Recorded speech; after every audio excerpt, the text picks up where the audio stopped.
muchos años que no la tenemos entre manos. Quería agradecer a Lola, a la librería Alberti, que haya organizado todo este encuentro, y también a Maite Rico, gracias para presentar a la novela de Andrés. Y es que es un acontecimiento esta novela, por lo que es y lo que representa esta novela, pero dejaré que sea Maite que puede hacer un poco la glosa más del libro, aunque daré yo 4 pinceladas, pero realmente es que todos los proyectos de Andrés son un acontecimiento literario. Solo destacaré los últimos, que precisamente son libros que no son novelas, pero desde que tuvo la osadía de traducir al Quijote hace ya 10 años, creo que nos ha ido sorprendiendo proyecto tras proyecto. Y es que Andrés, yo creo que es de las personas más inteligentes, brillantes, pero además que no tienen ningún tipo de rubor y tapujo de tirar adelante proyectos que para cualquier otro serían impensables. También es autor de 2 proyectos realmente únicos que solo podrían salir de su mano, como son Madrid y Madrid 1945, que establecen un vínculo muy especial con la novela que presentamos esta tarde. Estos 2 proyectos que publicamos en 2020 y en 2022, si no me equivoco, Madrid y Madrid 1945, digo que hacen familia con la novela que presentamos hoy, porque la primera es realmente un libro muy especial, muy personal, y es una biografía personal y literaria del Madrid desde los inicios hasta hoy, o por lo menos hasta 2020. Y Madrid 1945 me cuesta definirlo, es un libro, documento, una investigación de uno de los acontecimientos más especiales que marcó los años 40 y ha marcado en consecuencia todo lo que ha venido después, como fue el asalto de un comando comunista a una de las sedes, 4 Caminos de la Falange en Madrid. Y es que este episodio se retoma aquí en un formato de novela, en una novela de amor e intriga, porque no es para hacerla comercial, pero realmente es que es una novela de amor e intriga, que hace algo realmente sensacional y único. Antes lo comentaban con Lorenzo Silva. Bueno, también quería agradecer a todos y a todos los escritores que hoy te acompañan, Andrés, que realmente tienes una familia, tanto personal como literaria, maravillosa que te acoge. Pues comentaban que realmente no hay muchas novelas que hayan sido capaces de retratar las 2 Españas y retratarlas como lo hace en esta maravillosa novela. Yo solo también quería alabar, que ya es algo conocido para todos, la habilidad lingüística con la que maneja todo. Yo le decía a este mediodía a Andrés que parece que vivió en la época que nos cuenta, parece que nació entonces y ha resucitado ahora para poder contarlo, y contarlo de una manera que conecta con los lectores de ayer y de hoy. O sea que yo solo quiero felicitarle, no me enrollo más, tienen cosas mucho más interesantes ellos que contar, y solo deseo que sea uno de los libros de la temporada, y como todos tus libros, sean libros que perduren, que seguro que será así, y que pases una gran feria, aunque quede mucho todavía, pero seguro que será un libro muy importante para la feria, para Madrid, y que obtendrá el máximo reconocimiento. Así que felicidades.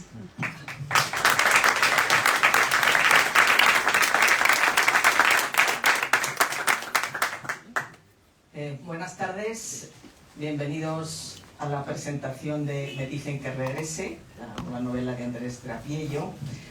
Bueno, quienes estáis aquí, la mayoría conocéis de sobra a Andrés. Le doy una brevísima semblanza. Escritor y editor leonés, infatigable, obsesivo, toca todos los palos, escribe y reescribe, en ocasiones, los ensayos. Ha escrito una decena de libros de poesía, entre ellos Rama desnuda y La fuente del encanto, 11 novelas, entre ellas El buque fantasma y Los amigos del crimen perfecto, una novela en marcha que sigue, que son sus diarios, titulados Salón de los pasos perdidos, y una veintena de ensayos, entre otros, por citar uno, Las armas y las letras, miles de tribunas y artículos periodísticos, y en todas las áreas ha recibido premios: el premio de la crítica de poesía, el Internacional y el Nadal de Novela, el Nacional de Periodismo, el Mariano de Cavia, y esta semana entrante va a recibir otro más de periodismo de la Fundación Diario Madrid. Bueno, está siendo un año muy prolífico además, porque además de la novela ha publicado Fractal, que es una selección de pasajes del Salón de los Pasos Perdidos, cuya 25ª entrega está pues, a punto de salir. Me dicen que regrese, como decía la editora, es una novela de amor y aventuras en el Madrid de posguerra, ese Madrid poblado por gente rota que trata de recomponer su vida, que trata de olvidar la tragedia en los cines, en las salas de baile, un Madrid en el que conviven pues, la miseria y la ostentación, las covachas y los pisos del barrio de Salamanca y los salones del Hotel Ritz, la represión y las tertulias, los espías y los policías omnipresentes. En este escenario es donde los protagonistas, Benjamín y Sol, inician la más improbable historia de amor que enlaza las dos Españas.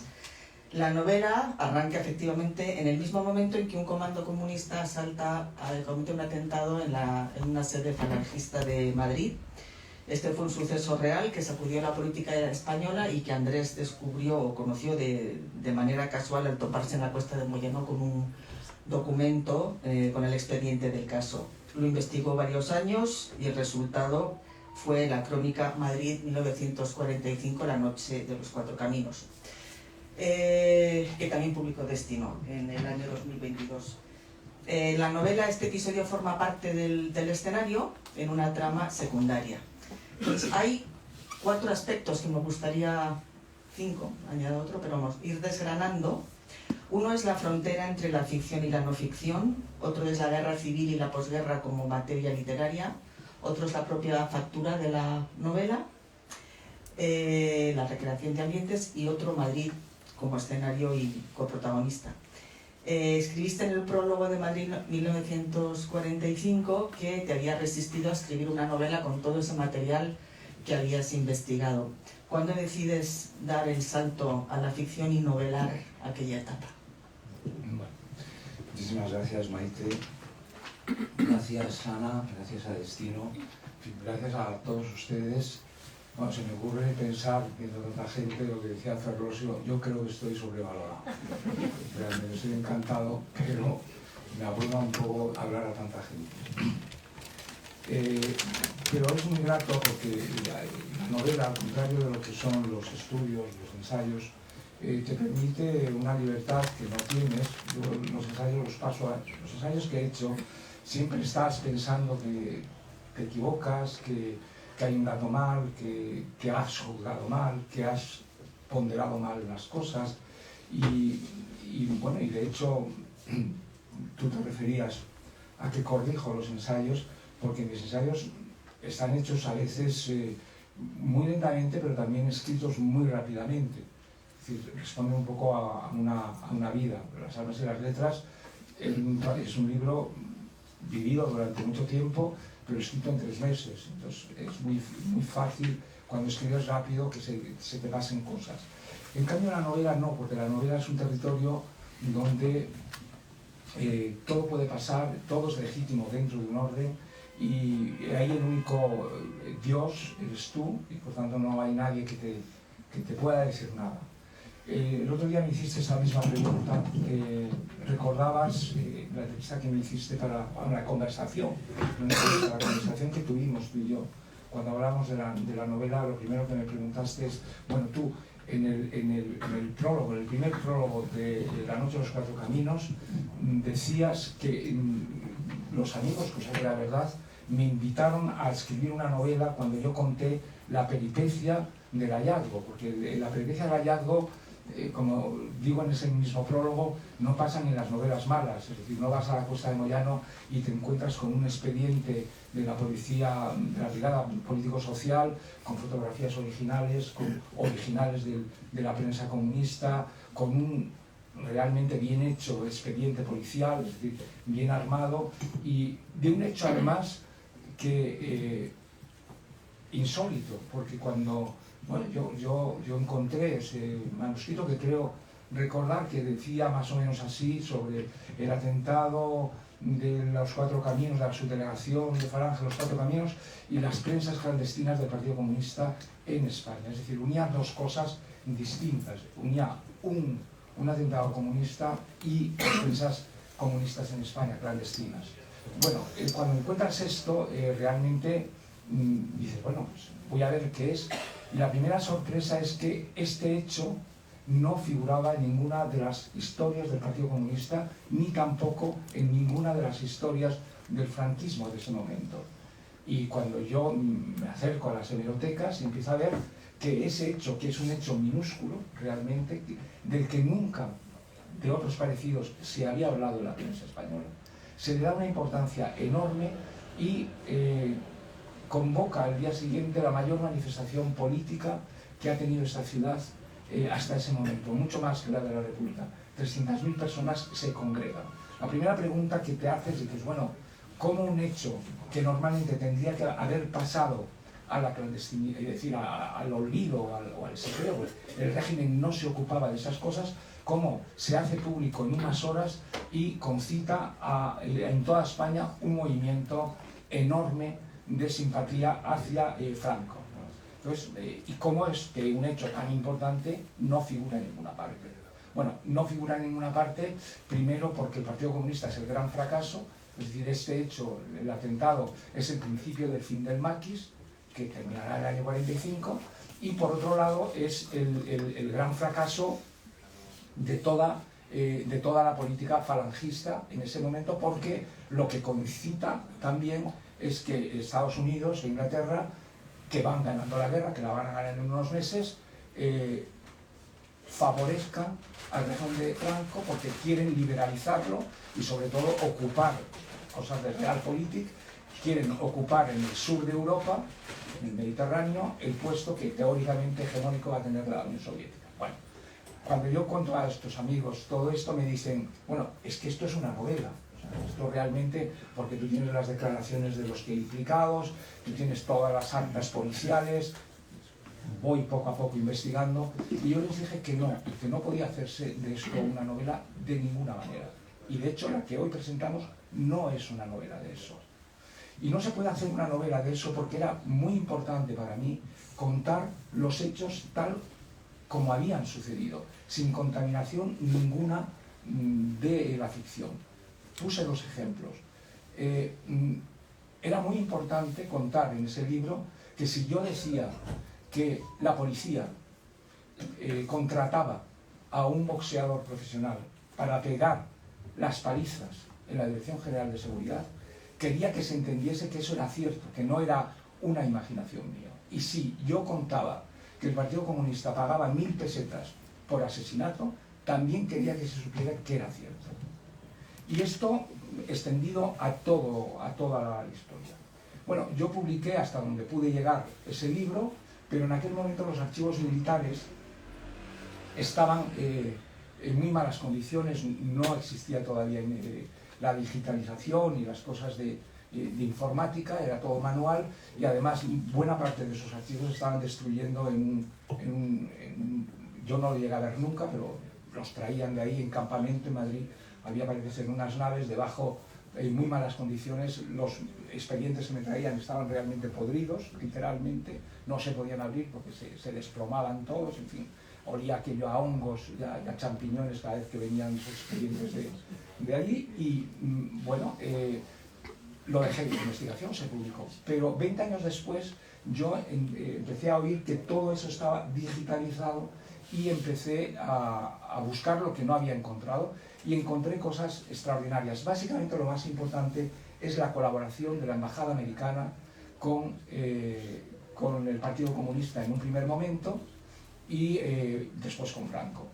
Bueno, ya me he enrollado mucho en este primer esto porque es importante, porque entonces yo, que no quise novelar al principio, he novelado después esta historia. La novela empieza justamente donde termina la crónica. De hecho, ninguno de los personajes importantes de la crónica aparecen aquí. Aquello ya se contó, el lado político, el lado represor, el lado policial quedó suficientemente extendido aquí, pero sí necesitaba todo ese ambiente de Madrid y todo el ambiente que existía para contar algo que yo llevaba en la cabeza desde hace, yo creo que 30 años. Miriam, que está releyendo mis diarios, me contaba el otro día, en un diario muy antiguo, dice, oye, pero es que estás hablando hace 30 años de esta novela. O sea, es decir, estás diciendo que quieres escribir una novela que agrupe a las dos Españas, que traiga en el mismo territorio a dos personajes, y es exactamente así. Siempre he tenido la idea de hacer una novela enteramente de ficción. La crónica queda atrás, la crónica además tiene exigencias muy firmes, no se puede hacer trampa con la crónica. Es una cosa que me molesta enormemente. Yo he explicado esto con una cosa que me sucedió con Paco Umbral cuando publicó La leyenda del César Visionario, que me había mandado una semana antes de que coincidiéramos en la única vez que yo estaba en el Palacio del Pardo, en una de esas fiestas de los libros del 23 de abril. Y él me había mandado la novela esta una semana antes. Y me dijo, ¿ya la has leído? Y digo, sí, la he leído. ¿Qué te ha parecido? Muy bien, Paco. Y dijo, yo le haría una objeción pequeña, pero es pequeña. Como va a tener una segunda edición el libro, sin duda, porque es un libro que se lee muy bien, puedes cambiar algo. Porque tú dices que en el 37 Sánchez Mazas está en Salamanca paseando a rojos. Y eso no es así, es al contrario. Sánchez Mazas lo están paseando los rojos en Madrid. Y por tanto, pero digo, mira, no es grave, porque tú simplemente con cambiar el apellido de Sánchez Mazas, en vez de Sánchez Mazas le pones Sánchez Tazas y ya está. O sea, y todo lo que cuentas vale. Y entonces Umbral, que era un hombre listo, se quedó un rato pensando, dice, no me convence. Digo, ¿pero por qué? Dice, porque entonces el efecto Sánchez Mazas se jode. Digo, sí, el efecto Sánchez Mazas se jode, pero tú atenderás más a... Bueno, a mí ese efecto Sánchez Tazas sí me convence. Es decir, no quiero nunca pasar la línea de hacer, decir o de hacer agentes reales, personajes históricos, cosas que modifiquen lo que ellos fueron en vida. Es decir, ese es, digamos, básicamente quien establece la norma para este tipo de cosas es Tolstói. Tolstói saca figuras en Guerra y Paz históricas, reales, que interaccionan con figuras de ficción. Y por tanto, el escenario es el mismo, pero si el príncipe Andrei habla con Kutuzov, Kutuzov es un hombre real, es un general real, es el general que lleva adelante la guerra napoleónica, pero todo lo que hace en la novela de Galdós es cierto. Que tomó café o no, o tuvo una reunión con el príncipe Andrei, que es un personaje de ficción, pues sí, esa es una licencia. Pero nunca, interactuando con el príncipe Andrei, dice o hace cosas contrarias a lo que ya las crónicas o los documentos prueban. No sé si me explico. Bueno, esto es lo que yo he hecho en esta novela desde ese punto de vista. Es decir, que yo, todo el escenario, todo Madrid, pero esto que digo con los personajes, ocurre lo mismo con Madrid. Si yo digo que Pasapova está en la Gran Vía, sería tan anacrónico como esto es real, pero no me permite decir que Pasapova está en Chamberí. Es decir, que ese tipo de anacronismos o de ligerezas no me las he permitido. Es decir, parte de la ficción y parte del convencimiento de la ficción es que todo esté muy amarrado, tanto desde el punto de vista geográfico, como tipológico, como de carácter, es decir, que todo esté bien amarrado. Y, desde luego, dejando aparte toda la crónica, toda la investigación, toda la política que había puesto en la crónica de los Cuatro Caminos, que ya digo, aquí no aparece. Esto tú lo decías muy bien, yo creo que esto es una novela de amor, pero también como es una novela de amor, guerra y paz, o como La Cartuja de Parma, y no me comparo con ellas, pero quiero decir que como género, si a mí me preguntan qué es los episodios nacionales, nunca diría, lo he dicho muchos años, nunca diría que es una novela histórica, los 45 episodios nacionales, porque me ha costado mucho descubrir que realmente a Galdós lo que le importa no es la historia de España, sino las mujeres. Y lo entiendo perfectamente. Y todos los episodios nacionales son 4 historias de amor muy importantes, que son las que de verdad le gustan y las que de verdad se recrea. Lo otro es un poco un acompañamiento. Bueno, aquí pasa lo mismo. Lo importante es la historia de amor que se cuenta y todo lo de alrededor, pues, en fin, ayuda un poquito, creo. Me ha alargado mucho. La honestidad que comentabas cuando te entrevisté justamente a la hora de tratar a personajes reales y a hechos reales, a incluirlos en una novela, ha supuesto que tengas que documentarte. Quisiera que nos contaras cómo hiciste con hay una escena muy graciosa de una cacería de Franco. Está Franco y doña Carmen y se desarrolla largamente. Por ejemplo, en este caso, ¿cómo hiciste? Bueno, todo el mundo que ha cazado con Franco lo ha contado. Y entre otras cosas porque iban a las cacerías para poder contarlo, como lo del torero con Ava Gardner. Y es muy fácil, si tú lees memorias de la época, el que ha estado en una cacería con Franco lo cuenta. Esto es evidente.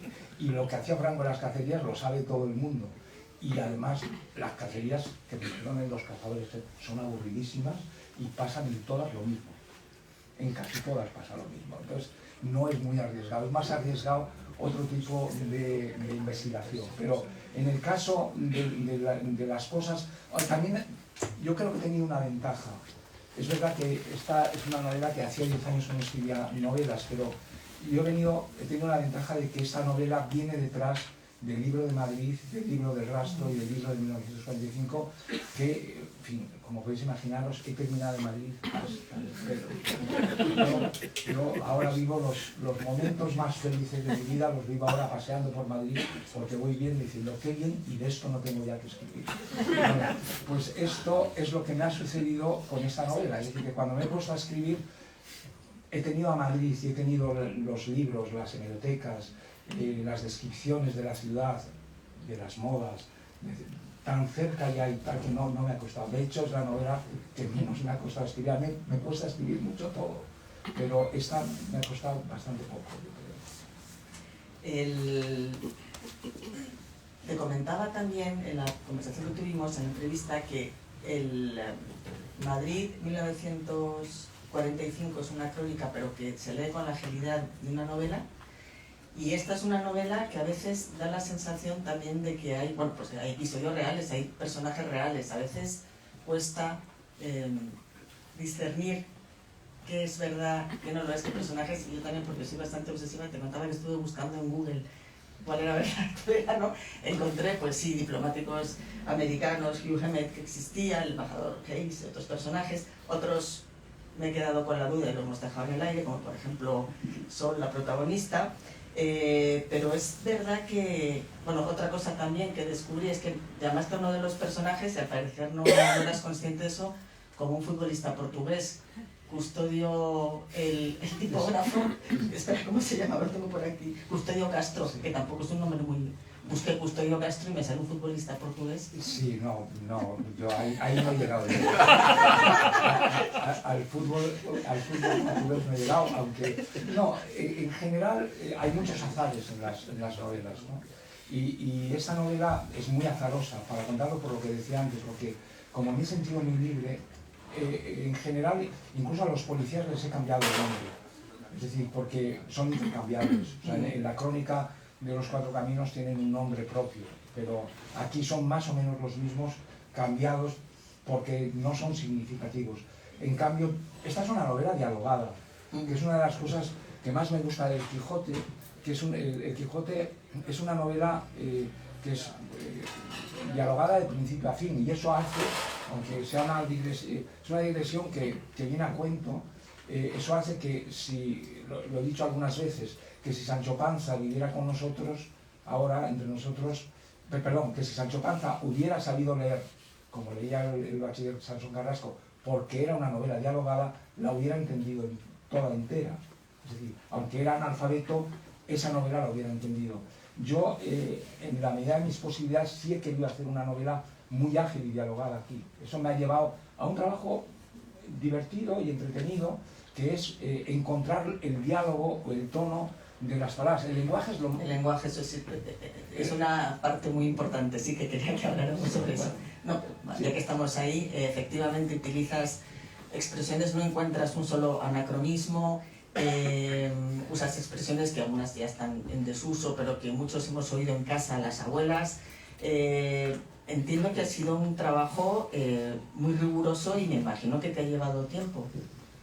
Ese sí, pero como lo he llevado de mucho tiempo atrás, es decir, yo tengo mis libretas y voy apuntando, luego no encuentro nada, pero apunto palabras, es decir, si yo me encuentro en Baroja, por ejemplo, en las memorias, que Baroja dice a una mujer, es usted muy sugestiva, pues esto me gusta mucho, y de pronto eso ya nadie lo dice, y entonces lo rescato y lo meto sin citarlo, obviamente, pero eso es lo que da, eso es lo que llaman luego los estudiosos el intertexto, ¿no? Lo que está metido por dentro, y que es muy importante ese cañamazo, porque de eso, aunque el lector no lo perciba, la credibilidad, o sea, si tú vas a ver una película de romanos y sale de pronto Pompeyo con un Rolex, dices, bueno, la mitad, en fin, te baja un poco el asunto, ¿no?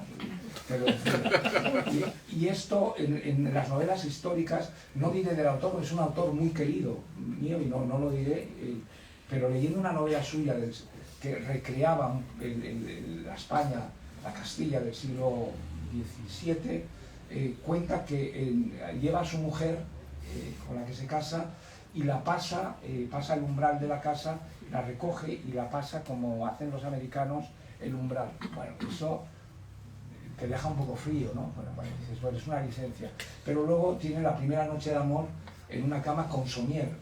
Y esto tampoco, o sea, y va subiendo así todo el asunto, y luego la novela es buena en general, pero todas estas cosas te van un poco distanciando, ¿no? Yo te comentaba que tu novela tiene claramente una adaptación al cine, pero espero que no lo haga Netflix, que te casquen, te lo pone en negro al protagonista. Ah, bueno, sí. Por contrato con sindicatos, sí. No, el trabajo del lenguaje, que a mí sí me divierte mucho. Yo tengo un libro que se llama El arca de las palabras, hace muchos años, de las neuras que tengo, yo me pregunté, bueno, yo soy escritor, yo no he leído nunca el diccionario como se puede leer la guía telefónica, entendiéndola, comprendiéndola. Y entonces me leí el diccionario entero, página por página, y glosaba las palabras que más me gustaban. Y ese trabajo lo he hecho con mucho gusto siempre, un poco neurótico, pero... Es porque decía que era obsesivo y tal. Pero es muy gratificante, porque luego al final las palabras te lo dan todo. Es decir, las palabras son muy generosas, y con una sola palabra, es decir, igual que el ruido de una baldosa, o el movimiento de una baldosa, o ya no digamos la Magdalena famosa a Proust, le abre un mundo completamente ignoto o desconocido para él en ese momento, ignoto porque lo había olvidado.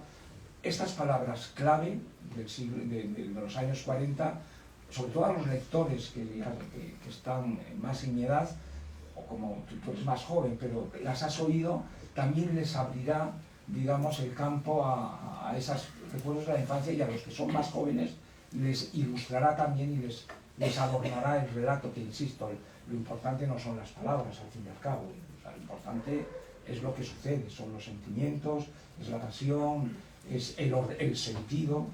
O sea, antes estabas diciendo, bueno, ¿por qué ahora es la novela y no el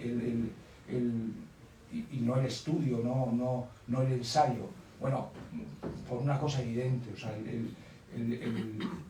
la historia, de la que yo sí me he ocupado un poco, la historia no tiene sentido. La historia además está descacharrada, está rota, está llena de lagunas. Es muy difícil poner de acuerdo a los historiadores sobre hechos, además, que incluso muchas veces han vivido juntos. Ya no digo sobre hechos del pasado, ¿no?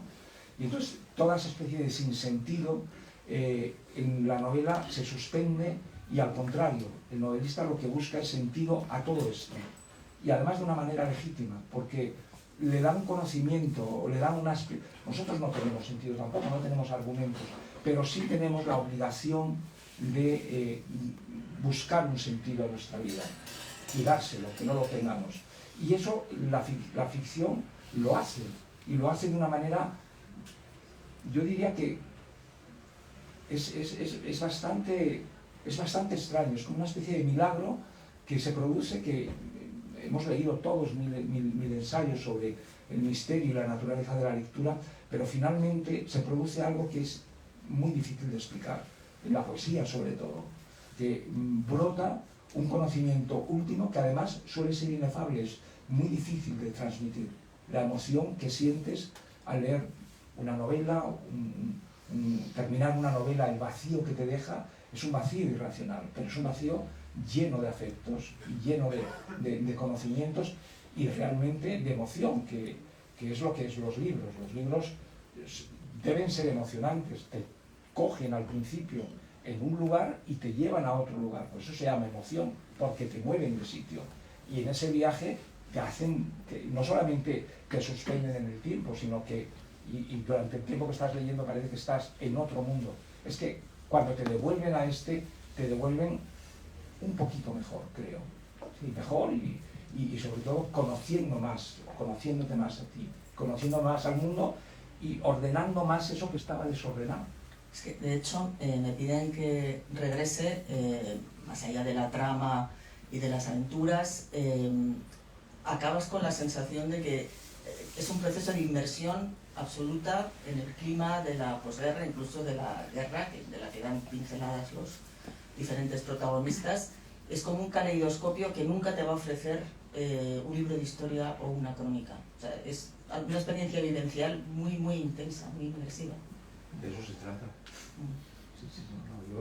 Si la novela da eso, pues no ha dado todo, ¿no? Si esta novela da eso, porque eso es lo que te da la novela. Es decir, la novela lo que hace es que, por un lado, te aísla, y es el grado sumo de intimidad, es la lectura. Y en esa intimidad y en ese silencio es donde uno llega más lejos, ¿no? Y esto, como digo antes, es un misterio. No creo que nadie sepa al final el origen, el nacimiento de ese sentimiento, de esa emoción, ¿no? Y tenemos herramientas los escritores, pues las herramientas son las que hemos dicho, pues la realidad, Madrid, la ciudad, las palabras, pero finalmente la emoción del autor va directamente a la emoción del lector, y el camino ese es un camino, como insisto, bastante misterioso, ¿no? Que todos perseguimos por otro lado, ¿no? Respecto a la guerra civil y la posguerra como materia literaria, ya hemos hablado de tu deseo de escribir una novela, y precisamente por esa sensación de inmersión yo creo que lo has conseguido, en el cual cualquier lector pueda reconocerse.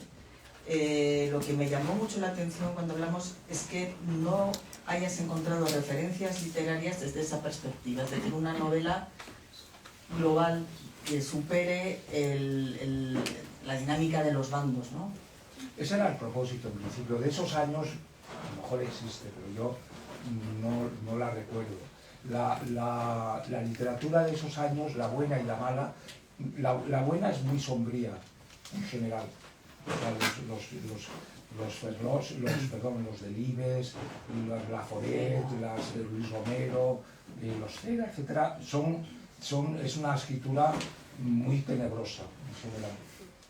Y la literatura menos buena como literatura es frívola normalmente, o es muy ligera, o es muy ramplona, en cierto modo, ¿no? Entonces, bueno, eso te sirvió para el lenguaje. Esa me sirvió, la mala literatura me sirvió casi más que la buena, curiosamente, porque como era justamente muy superficial, te daba esas frases, esos idiolectos o esos que te ayudan mucho y esa sí me ayudó, ya digo, más que la otra, porque la otra como que se fijaba en el fondo de las cosas, y en el fondo de las cosas la época era mala, pero era mala porque, entre otras cosas, creo yo que no se ha contado enteramente. Es decir, en Madrid es una ciudad de 1 millón de cadáveres, exagerando mucho. Pero de estos 1 millón de cadáveres, que no sé si era de una manera figurada, de lo que decía Damaso Alonso, era 1 millón de habitantes lo que había, entendamos que era 1 millón de cadáveres muertos por la guerra. Bueno, de ese millón no era así. 500.000 habían ganado la guerra y estaban encantados con haberla ganado. Y el otro medio millón, la mitad o más de la mitad, no querían saber nada de la derrota, querían salir adelante. Y es cierto, había una cuarta parte que lo estaba pasando muy mal. Es decir, es la época más tenebrosa también, y más triste y más injusta de la historia de España de los últimos 300 años. Yo creo que desde la expulsión de los judíos, España no ha conocido un drama como este, ¿no? Pero todo eso mezclado yo no lo conozco. Es decir, la gente que se divierte, esta es una novela donde la parte dura aparece, pero la parte feliz, entre comillas, también aparece. Las kermeses, los bailes, los pasapogas, los cócteles, las cenas de los embajadores, las embajadas, los espías, gente que quería pasárselo muy bien. O sea, gente que venía de un Madrid. Yo recuerdo, quizás los que son de Madrid, y había una librería muy buena en la calle de Aceros que vendía grabados, y que yo, bueno, entré en esa librería de casualidad después de intentarlo muchos años, y la mujer, la dueña, que era una señora, estaba cerrada, sí, la librería de viejos, la señora vestía de Christian Dior con esmeraldas auténticas. Y entre toda cochambre aquella, pues no se entendía mucho qué hacía. Pero era una señora que al final, todo su negocio, que por cierto tiene que ver algo con esta novela, no digo que falsificaba, porque no quiero levantar falsos testimonios, pero vendía planos de Ptolomeo falsos, que eran muy rentables. Y iluminaba, ella aprendió a iluminar grabados del siglo XVIII como si fueran del siglo XVIII. Bueno, pues esta me contó algo que da lo que era Madrid, y me lo contó como una gran conquista. Que no, nosotros tomábamos el aperitivo todos los días en Lardi, que estaba al lado de su librería, y dejábamos el coche con las llaves puestas. Digo, pero no teníais miedo. Dice, no, Franco eso lo quitó de raíz. Y estaban encantados, claro. O sea, estaban encantados dejando las llaves del coche, porque ¿qué quería decir eso? Que la represión era tan brutal que ni el manguis más manguis se exponía a no robar un coche, que los hay, en la crónica anterior de La Noche de los Cuatro Caminos, 3 de los comunistas se dedican a robar coches, o sea, que lo sabía, pero es que eso les podía llevar a una pena de muerte sin ningún problema. No por ese delito, sino por otros delitos que les añadieran. Y esto, solo te lo dan los pequeños detalles, ¿no? Me llama, la atención, quizás es verdad, los lectores pueden reconocerse en esta novela, todos, digamos, porque no narra sin juzgar. Es decir, hay personajes conmovedores, efectivamente, la parte positiva sí, pero los personajes, incluso los más abyectos, los describes en sus circunstancias, obviamente no empatizas, pero son personajes vapuleados por la vida y en su contexto. Entonces eso da también una sensación de realismo, ¿no? de efectivamente lo que te decía, ¿no? de inmersión en ese caleidoscopio de aquella época. Bueno, en parte porque yo creo que es el lector el que tiene que juzgar si este está mejor o peor. Y yo siempre he dicho que no hay vidas malas, que no hay vidas malas o buenas, que lo que hay son vidas mal contadas o bien contadas. Entonces, desde luego que hay gente mala y gente buena, pero la vida en como tal, o sea, la vida de un asesino se puede contar bien, sin que deje de ser un asesino. Por tanto, lo que es propiamente la narración, el relato, va a depender de si está bien o no, o mal contada. Y yo creo que una novela de estas, y todas en general, es importante no juzgar, no decir estos son los buenos, estos son los malos. Para eso está el lector.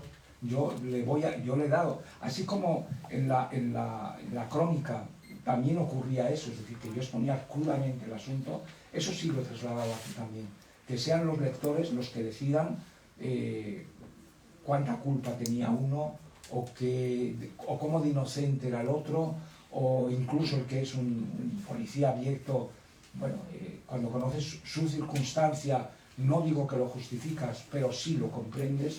Es decir, que la actitud cervantina te lleva o te obliga a mirar con ojos de cierta clemencia todo eso, sobre todo algo que ya ha sucedido hace 80 años, o sea que ya podemos verlo con una cierta distancia, que son heridas en cierto modo ya cicatrizadas, aunque hay agentes, obviamente, es una cosa que han preguntado estos días los periodistas, que haya gente que intente reabrir esas heridas. O sea, eso lo estamos viendo todos los días con la memoria histórica, con la guerra civil, etc.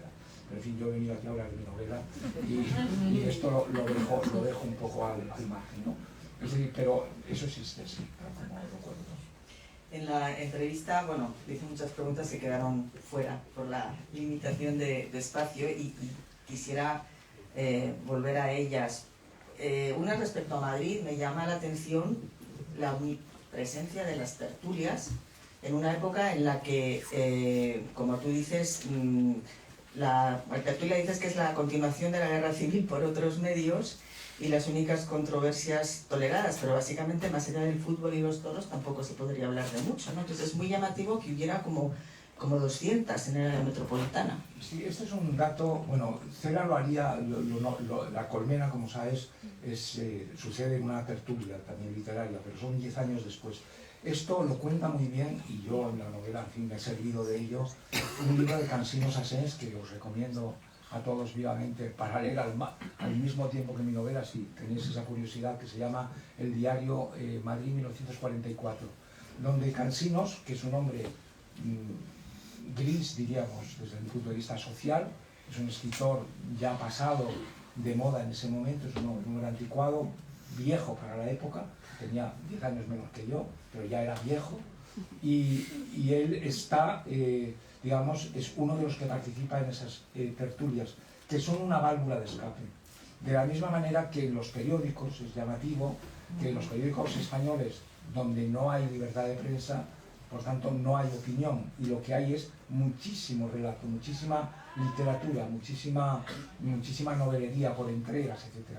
Y esto, las dos cosas me han permitido, tanto el diario de Cansinos, para ver pequeñas que he tomado de ahí, la cuerda de presos, lo vio Cansinos. O sea, nosotros habíamos visto en el cine, todos hemos visto en el cine español de esos años, cómo la policía o la Guardia Civil traslada a un preso en el tren, por ejemplo, que entran dos guardias civiles con un preso o con dos presos a lo sumo.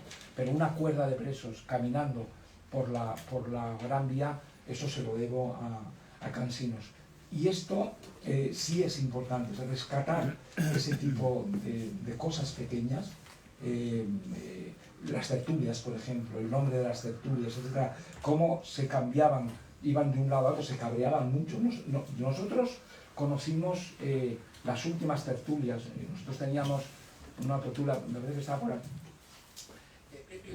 que llevábamos, el más insigne de todos era Ferlosio, pero, y en otra tertulia al lado estaba Don Julio, por cierto, y recuerdo que la de Don Julio Caro Baroja era en el antiguo Lyon. Recuerdo que la de los viejos, más viejos que nosotros en ese momento, se cabreaban muy a menudo, y Don Julio, cuando se cabreaba de la suya, alguna vez se pasaba la nuestra, y eso ocurría también cuando cambiaban de local. Y entonces en Madrid, en ese momento, está todo el mundo cabreadísimo, cambiando de tertulia de un lado a otro. Y entonces esto se lo debo a Cansinos, ¿no? a ese libro maravilloso. Sí, es interesante que tanto Cansinos, como tú decías, muchas veces las noticias, tu revisión de la hemeroteca, te proporcionaba en noticias episodios absolutamente impactantes que nunca se han recogido en literatura y que a lo mejor lo contaban sin ninguna pretensión literaria los periodistas o lo que fuera, porque era impactante, pero se quedaba ahí como una nota al pie, ¿no? Bueno, incluso yo recojo dos. Bueno, tengo una de las libretas negras, tengo llena de anécdotas de estas. Yo he recogido dos que me divierten mucho. Una de ellas es un anuncio por palabras, que dice más o menos así, que está en el libro: perdida la zapatilla de una niña, se ruego se devuelva en portería calle tal. Una zapatilla de una niña. ¿Qué quiere decir eso? Que la pobreza en ese momento era tremenda. Y esto, este anuncio por palabras da mucho más que muchos libros de historia. Y el otro que he recogido es muy divertido. Hay otros dos que he recogido muy divertido, que es que va una visita de autoridades a ver el frenopático, un frenopático en Barcelona. Y termina la visita muy seriamente y dice: los locos despidieron a las autoridades brazo en alto Esa escena que está dicha en serio, sin ninguna maldad, pues es enternecedora. Y otra, dice, hemos sabido que en Puerto Rico los estudiantes de la Universidad de Puerto Rico, enterándose de que el profesor tal, que había participado en el tribunal que condenó a José Antonio a la pena de muerte, lo lanzaron por la ventana desde el tercer piso con gran patriotismo. Pues, esas cosas que estaban dichas en serio, o sea, vestidas en serio, ahora recogidas, pues nos produce que es de lo que se trata. Es decir, que afortunadamente la historia nos hace sonreír de cosas que no te... Pobre profesor, o sea, que le han tirado del tercer, que además ponen el tercer piso, o sea, que no saldría bien, ¿no? Y ya, bueno, estamos terminando. El quinto punto que quería que nos cuentes, si quieres, es la historia que hay detrás del título tan bonito. Bueno, la novela, os decía que la ha escrito relativamente rápido. Abajo. No, abajo. Ahí. No. Aquí ya. No. Cambia cero. Y eso ahí. Eso es. Vale. Nos contaba antes que la novela la escribí ciertamente con cierto ritmo, pero no tenía títulos. Normalmente a mí no me cuesta, en general no me suelen costar los títulos, muchos, buenos o malos, pero van saliendo. Me cuesta escribir las cosas, pero no los títulos. Los títulos, incluso tengo muchos títulos sin libro, eso sí, pero tengo otra carpeta con 300 títulos de libros que no escribiré nunca, o sea que también hago colección de títulos. Bueno, pero con las novelas no sé qué me pasa, que titulo fatal en general. Bueno, y esta tenía ya tenía 7 o 8 títulos. Aquí está la editora, puede dar fe que cada vez que le mandaba una copia, le mandaba la copia con un título y había que cambiar el contrato otra vez, porque cada contrato figuraba un título distinto. Y entonces, bueno, son muy legalistas en Planeta y nada, estaba un poco desesperado. También me pasó con la cubierta en este libro. Y cuando ya había que mandar el libro a la imprenta y yo no tenía ninguno, tenía que hacer una antología de los poemas de Emily Dickinson que yo había publicado en La Veleta y que había traducido Carlos Pujol. La edición de Carlos es muy extensa, son 600 o 700 poemas y nadie lee 700 poemas de nadie, y entonces yo iba a hacer una muy pequeña selección de esto. Bueno, haciendo este trabajo llegué a otro traductor muy bueno de Emily Dickinson, otro catalán que se llama Mariano Manent. Y ahí se refiere a las últimas palabras de Emily Dickinson. Emily Dickinson, un año antes de morir, se publicó en Inglaterra un libro que fue un bestseller que se titulaba precisamente Callback. Vendió 350.000 ejemplares de la época. El libro pasó a América y lo leyó Emily Dickinson y le encantaba el libro. Es una historia muy a lo Conan Doyle, muy bonito el libro. Callback. Y cuando se está muriendo, las primas que le habían dejado el libro, ella escribe en un papelito pequeño que tiene en la mesilla, primitas, Little Cousin, callback. Y estas son sus últimas palabras escritas. Claro, Emily Dickinson lo está diciendo de una manera trascendente. Me estoy muriendo y me están llamando, me están reclamando, me están reclamando quiénes los muertos.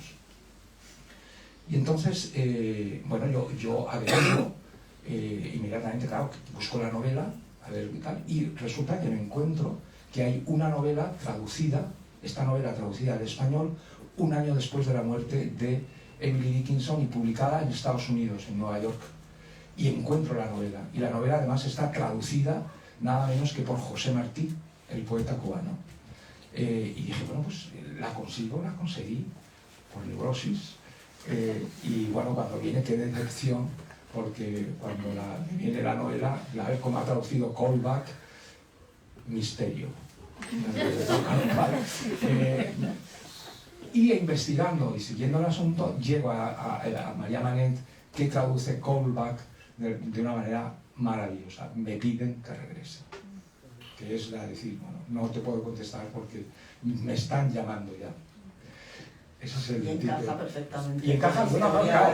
Y yo cuando releo esto, que es una historia que ya conocía, cuando releo esto, digo, bueno, si esta es la historia del personaje y de la novela, que es un español que está en América, al que le piden que regrese a España a hacer una operación con los servicios secretos americanos. Colorín colorado.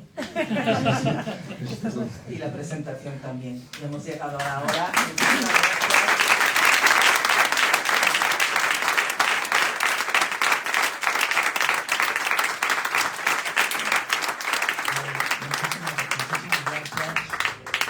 Muchísimas gracias, Ana, muchísimas gracias sobre todo también a ti, Maite, por darte tanta lata el otro día y ahora. Y bueno, si hay alguna pregunta, yo encantado. Vamos a poner la mesa. Sí, para la firma. Como hay mucha gente y eso yo creo que... Dilo tú, que yo me da mal.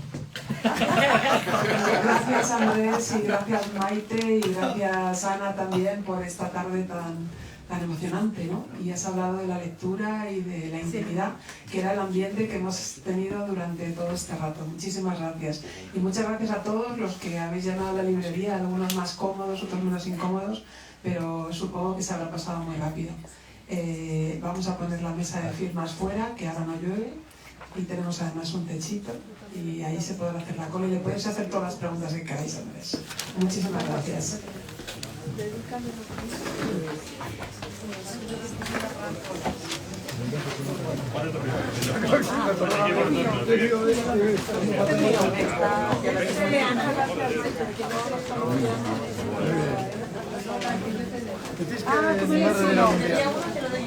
Sí, sí. Y un libro muy bonito, si lo conoces, es el Arca de las Palabras.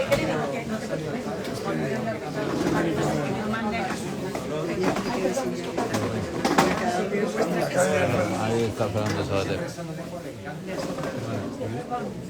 Ya está, ¿no? Adiós, Andrés. Muchas gracias. Solamente eso. Ya nos vemos. Ya te lo pediré, te doy un beso porque me quedará un rato, pero no te voy a poder despedir.